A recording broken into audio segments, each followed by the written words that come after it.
Om Shanti. Good morning. साकार मुरली 11 जून 2024। बाबा की मीठी मीठी मुरली हम मीठे मीठे बच्चों के मीठे मंथन के लिए।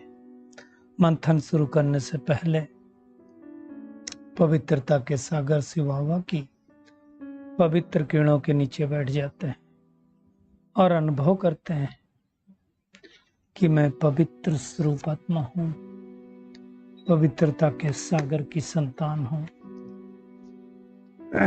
आज की पूरी मुरली धारणा युक्त मुरली है, जिसमें बाबा ने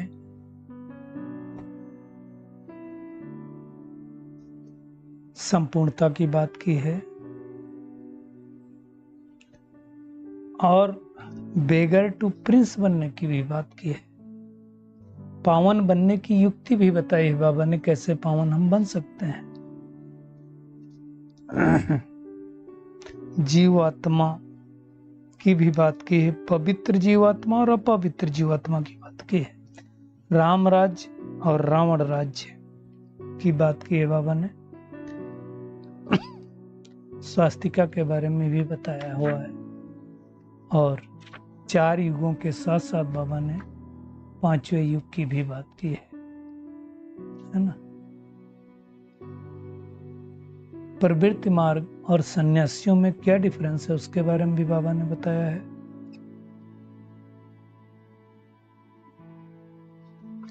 और अंधर नगरी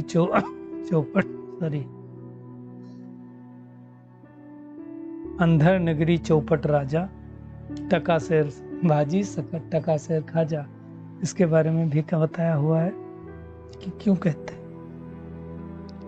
और चमत्कार को दुनिया नमस्कार करती है, लेकिन चमत्कार दिखाने के बजाय क्या करना है उसके बारे में बाबा ने कहा है। तो हम शुरुआत करते हैं संपूर्णता की। बाबा ने आज स्पष्ट रूप से कहा कि देखिए, तुम्हें वापस घर जाना है, इसलिए क्या करना पड़ेगा? संपूर्ण पावन बनना है। जब हम पहली बार इस सृष्टि पर आए थे परमधाम से, तो संपूर्ण थे मतलब तत्व प्रधान थे। जो आत्मा के 7 गुण है उसमें प्रधानता थी। हम संपूर्ण पवित्र थे, मतलब कोई खोट नहीं थी, कोई कमी नहीं थी। एकदम आत्मा 100% बैटरी चार्ज थी। अब हमें वापस जाना, तो कैसे जाना पड़ेगा? उसी प्रकार से जाना पड़ेगा जिस प्रकार से हम आए थे। और फिर नई दुनिया में जब हम आएंगे तो सर्वगुण संपन्न, 16 कला संपूर्ण, संपूर्ण निर्विकारी, मर्यादा पुरुषोत्तम, डबल अहिंसक होंगे। ये जब हम आएंगे नई दुनिया में, वो तब की बात है। तो अब हमें संपूर्ण बनना है। संपूर्ण बनना मतलब संपूर्ण पावन बनना है। तो क्या करना पड़ेगा? बाबा ने आज कहा उसके लिए पूरा बेगर बन जाओ। मतलब जिसका कुछ है ही नहीं, उसकी बुद्धि कहाँ लगेगी? कहीं लगने का है नहीं, कुछ बचा ही नहीं, तो कहाँ से बुद्धि लगेगी? तो बाबा कहता है मन बुद्धि से बेगर बन जाओ, मतलब देह सहित सब संबंधों को भूल जाओ, मतलब खुद की देह भूल जाओ। अब देखिए, ये है मूल। कहते हैं ना, राम ने रावण को नाभि पर तीर मारा तो सारे सिर कट गए। मतलब नाभि क्या है? देह अभिमान। अब देह ही नहीं है, देह को ही हम भूल गए, तो देह के संबंध कहां से रहे? इसलिए आप देखो, जब आत्मा शरीर छोड़ करके चली जाती है, आत्मा ने मान लो शरीर छोड़ दिया और जाकर के दूसरी जगह गई, तो उसके क्या होता है? देह सहित देह के सब संबंध छूट जाते हैं। फिर नया संबंध वहां मिलता है जब बच्चा बन करके जाती है आत्मा। तो ऐसे समझो, अब हमें शरीर छोड़ के जाना तो है, तो क्या करना पड़ेगा? सब छूट ही जाएगा। तो बाबा क्या कहता है? अब वो छूटेगा, हम ये शरीर छोड़ेंगे तब। बाबा कहता है बुद्धि से भी छोड़ दो। जो कुछ देखते हो ये सब विनाश होना है, इसलिए धन, संपत्ति, वैभव आदि सब भूल कर बेगर बन जाओ। क्यों? जाना है तो हमारे तो है नहीं। वैसे भी जब हम इस शरीर में आए थे, इससे पहले क्या लेके आए थे? कुछ नहीं था ना, यही मिला, यही प्रोविजन था, इस शरीर में आने के बाद ही मिला, तो उसको यूज करो। ऐसे जो बेगर बनेंगे, बाबा ने कहा वही प्रिंस बनने वाले, सब नहीं बनेंगे। तो चेक करें ऐसे बेगर हम बने हैं कि नहीं बने। मुख्य बात है ना, ऐसी बेगरी है, क्योंकि आत्मा ही संस्कार लेकर के जाती है, बेगरी के भी और प्रिंस के भी। इसलिए कहते हैं beggar to prince. Beggar to prince बनना है तो शरीर सहित, बाबा ने कहा जो कुछ है सब भूल जाओ, सब कुछ छोड़ना है, धन दौलत सब छोड़ के जाएंगे ना, क्योंकि नई दुनिया में पुरानी दुनिया की चीजें कोई काम की नहीं आएंगी। बाबा ने कहा चाहे किसी के पास 5 करोड़ हो, चाहे 10 करोड़ हो, सब खत्म हो जाने, कल्प पहले मिसल, है ना। तो देह सहित देह के सब संबंध अगर छोड़ेंगे तो बेगर बनेंगे। वैसे भी बाबा कहता अभी तो भारत बेगर है, इंसॉल्वेंट है, कुछ नहीं है। सतयुग था तो सॉल्वेंट था, तो हमें बेगर टू प्रिंस बनने की मेहनत करनी है। आज बाबा ने 4 युगों के बारे में बताया, वैसे स्वास्तिका के बारे में भी बताया, और स्वास्तिका में हम सबको पता है 4 युग होते हैं। पहला युग सतयुग का युग, जब हम परमात्मा से आशीर्वाद लेके आते हैं। दूसरा युग त्रेता युग, जब थोड़ी त्रुटि हो जाती है। तीसरा युग द्वापर युग, जब हम मांगने लगते हैं। और चौथा युग जब हम छीनने लगते हैं। अब छीनने से देने वाला बनना है, इसलिए परमात्मा आया है इस 5वें युग में, जिसको लीप युग, पुरुषोत्तम संगम युग कहा जाता है। उस युग में ही परमात्मा श्रेष्ठ कर्म करने का तरीका बताता है। वो भी ब्रह्मा के अंतिम जन्म में आकर के प्रवेश करता है ना। तो तब जाकर के हम अपवित्र जीवात्मा से पवित्र जीवात्मा बनते हैं। जीवात्मा मतलब शरीर, है ना, ये जीव है शरीर, और शरीर के साथ जब आत्मा है तो जीवात्मा हो गई, तभी अपवित्र जीवात्मा। सतयुग में क्या होगी? पवित्र जीवात्मा होगी। तो उसको हमें मेहनत करनी है। कैसे करनी है? याद से। याद से ही आत्मा पतित से पावन बनेगी। इसलिए परमात्मा का एक नाम भी है पतित पावन, क्योंकि पतितों को पावन बनाता है, इसलिए तो उसको याद करते हैं। और वो पतित पावन बाप पूरे 5000 साल में एक ही बार आता है, बार बार नहीं आता है। और आके क्या करता है? स्वर्ग की स्थापना करता है। चलना है उस स्वर्ग में तो क्या करना पड़ेगा? पतित पावन बाप को याद करना पड़ेगा। अब सवाल ये उठता है कि अगर भगवान इस पुरानी दुनिया को नया बना देता है तो फिर नए को पुराना बनाने वाला कौन? तो पुराना बनाने वाला है रावण, 5 विकार। इसलिए हर वर्ष हम रावण को जलाते हैं। दुश्मन को जलाया जाता है, दोस्त को थोड़ी जलाया जाता है। तो आधा कल्प रावण राज और आधा कल्प रावण राज्य चलता है। कंप्लीट चौथाई भाग होता है। और बाबा कहता है फिर हम एक्यूरेट टाइम पर, जब 5000 साल पूरा हो जाता है तो आ जाते हैं। इसमें ऊपर नीचे नहीं हो सकता है। और एक बाबा ने एक बात आज कही कि जो सन्यासी वाले होते हैं और जो प्रवृत्ति मार्ग वाले होते हैं, क्या फर्क है?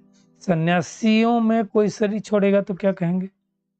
कभी नहीं कहेंगे वो स्वर्ग पधारा। क्या कहेंगे? ब्रह्म में लीन हो गया, ज्योति ज्योति समा गया। लेकिन प्रवृत्ति मार्ग वाले में अगर कोई शरीर छोड़ता तो क्या कहेंगे? स्वर्ग पधारा, वैकुंठ पधारा। ये डिफरेंस बाबा बताता है, इसको हमें समझना है ना। इस पूरी मनुष्य सृष्टि का बीज कौन है? शिव बाबा। उल्टा है ये जो कल्प वृक्ष, उल्टा है। ऊपर शिव बाबा, नीचे हम सब आत्माएं हैं। बाबा ने कहा स्वर्ग था, पास्ट हो गया, वापस फिर से रिपीट होगा। रिपीट माना क्या होता है? ड्रामा, है ना। तो ड्रामा ऐसे चलता रहता है। ड्रामा अक्षर बाबा कहते बहुत अच्छा है, शोभता है, चक्र फिरता रहता है ना। तो बाबा कहता है मैं तुमको 2 ही चीजें बताता हूँ। पहले तुमको आत्माभिमानी बनाता हूँ, यानी फर्स्ट पार्ट पक्का कराता हूँ कि आत्मा समझो। फिर क्या कहता हूँ? बाप को याद करो। इतना तुमको याद कराता हूं, इतना याद कराता हूं, फिर भी तुम भूल जाते हो। क्यों भूल जाते हो? अंत जब समय आएगा, विनाश का समय आएगा, पढ़ाई पूरी होगी, तो हम भूलेंगे नहीं। बाबा लगातार याद आता रहेगा, धीरे धीरे प्रैक्टिस हो जाएगी। जब हम द्वापर युग में देह अभिमान में आते हैं ना, तो 5 विकार हमको पकड़ लेते हैं, है ना। तो हमें देह अभिमान में नहीं आना है। ये सारी बातें बाबा समझाता है। बाबा कहता है तुमको तो भी फील होता है कि हम याद करते हैं फिर भूल जाते हैं।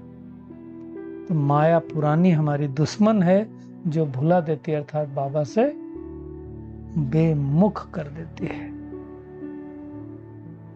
दुनिया में तो किसी को पता भी नहीं कि भगवान 5000 साल बाद आता है। किसको नहीं पता? शिवरात्रि क्यों मनाते हैं भी नहीं पता। ये सारी बातें भगवान समझाता है। तो वो परमात्मा जो ऊंचे से ऊंचा है। अब ऊंचा परमात्मा है तो हमें भी क्या बनाएगा? ऊंचे बनाएगा ना। जिसको जिसको परमात्मा ज्ञान देता है, वो नर से नारायण, नारी से लक्ष्मी बन जाता है। तो ये ऐसी नॉलेज है ना, ये छोटी नॉलेज नहीं है। बाबा ने कहा तुम जब एक बार ऊंच बन जाते हो, नारायण बन जाते हो, लक्ष्मी बन जाते हो, फिर नहीं याद करते हो। मतलबी है ना हम सब, स्वर्ग में थोड़े याद करेंगे। एक बार, इसलिए दुनिया में कहते हैं मतलब निकल गया तो पहचानते नहीं। बाबा कहता है ऊंचते ऊंच भगवान हमें इतना ऊंचा बनाता है। लेकिन एक बात बताओ, हम ये क्यों बोलते हैं नर से नारायण बनेंगे? पहले तो श्री कृष्ण बनते हैं ना, फिर ऐसा क्यों नहीं कहते हैं कि हम नर से श्री कृष्ण बने? पहले नारायण तो बनेंगे नहीं, पहले तो श्री कृष्ण बनेंगे। बच्चा तो और प्योर होता है, फिर क्यों कहते हैं? पहले प्रिंस बनेंगे ना, बेगर टू प्रिंस बनेंगे, तो फिर क्यों कहते हैं नर से नारायण बने? क्योंकि भेंट नर की जाती है, बच्चे की नहीं की जाती कलयुग के अंत में। तो नर है वो नारायण बनेगा। बाबा ने इसलिए कहा तुमको इस समय बेगर बनना है। नई दुनिया में आएंगे तो प्रिंस बन के आएंगे ना। बाबा ने कहा ये तुम्हारी पुरानी दुनिया किसी काम की नहीं, इसलिए दुनिया वालों ने एक गीत बना दिया, ये दुनिया, ये महफिल किसी काम की नहीं, जाने वाली है ना। तो हमें क्या करना? देह सहित देह के सब संबंधों को तोड़ देना है। फिर बाबा ने कहा अंधर नगरी है, अंधर नगरी चौपट राजा, टका शेर भाजी, टका शेर खाजा। मतलब क्या है? इस समय कोई देखने वाला नहीं है, जो कुछ चल रहा है सब चल रहा है। उसके बारे में कहानी है, पहले भी एक बार सुनाई, उसमें नहीं जाऊंगा, है ना। गुरु और शिष्य की कहानी है कि वहाँ सब कुछ एक ही रेट में मिलता था, खाजा बहुत सस्ता मिलता था, पकौड़े भजिया सब ऐसा कुछ दिखाया गया। तो वो सोचता है यहीं रहो, यहाँ बहुत सस्ता मिलता है ना। बाद में बहुत सारा कुछ उसके ऊपर दिखाया गया है। तो अभी आजकल कलयुग में देखो तो यही चल रहा है। जो किसी काम के नहीं है उनको बहुत काम है, जो काम के हैं उनको कोई नहीं पूछ रहा है।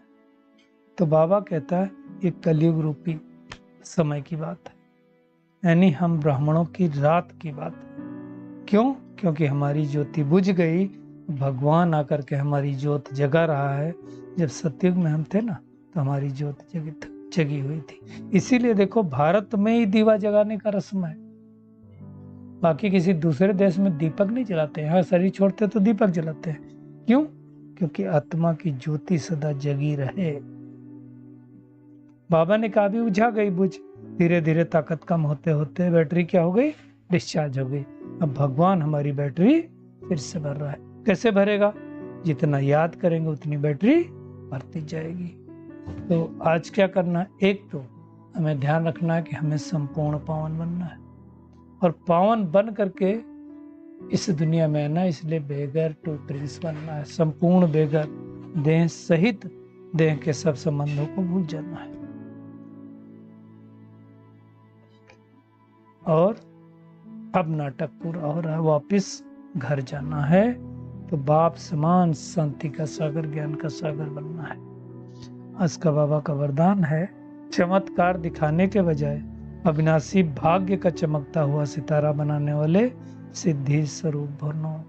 दुनिया में चमत्कार को ही नमस्कार करते हैं। कोई जरा सा चमत्कार अगर दिखा दे तो लोग उसके मुरीद हो जाते हैं। भगवान कहता है तुमको चमत्कार नहीं दिखाना है, वो दिखाते हैं रिद्धि सिद्धि वाले, है ना। वो लास्ट में ऊपर से परम धाम से आई हैं तो आत्माएं की स्टेज से तो प्रधान है, इसलिए चमत्कार उनके हाथ से दिखते हैं। लेकिन वो सिद्धि सदाकाल की नहीं रहती। आप देखो जितने चमत्कार करने वाले लोग, क्योंकि वो थोड़े समय में सतो रजो तमो तीनों स्टेजेस पास करने वाले हैं। हम क्या है आत्माएं, वो सिद्धि स्वरूप हैं, वो पवित्र आत्माएं हैं जो सदा के लिए ज्योति स्वरूप बनने वाले हैं, विनाशी भाग्य का सितारा चमकाने वाले हैं। इसलिए वो सब भी हमारे पास अंजलि देने के लिए आएंगे। इसलिए किसी के चमत्कार की तरफ हमें नहीं जाना। दुनिया भाग रही है आजकल, जाने कितने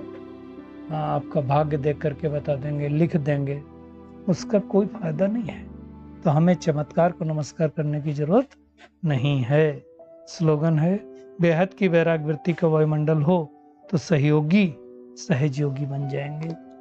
अगर बेहद की वैराग्य वृत्ति का वायुमंडल आपने बनाया तो इसलिए क्या करना चाहिए, वास्तव में जितने भी बाबा के सेंटर्स हैं सब पे अनवरत भट्टी चलनी चाहिए।